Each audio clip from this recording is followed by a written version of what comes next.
Amazon says popular driver tip program ended after about 1 million thank yous 1 day after it started.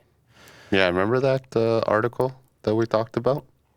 I wonder how many Amazons, I mean, maybe I did because I said, hey, Alexa, tip my driver or whatever, thank you. Whatever the command was, Sure. I may have been sending tips all over the place. I wonder, you probably have to confirm it.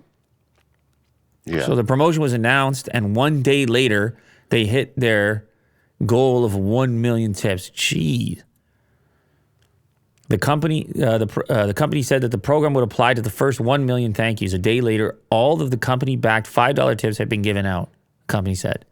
So the company was paying for it, not the tipper. So if I said it and it actually you don't pay anything. resulted in a tip, it's Amazon's pocket that it came out of. Yeah. I presume in the future you're actually paying for it.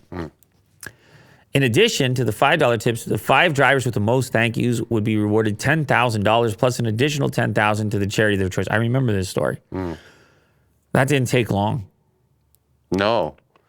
$1 million. I mean, that quota is still pretty high. And then they're like, okay, we got to stop this now. It goes Too to much money. Goes to show you, though, how many packages all over the place. I mean, you can rack this up real quick. $5 a pop. You have so many packages, so many thank yous, and you can ratchet that baby up there real quick with a $5 tip.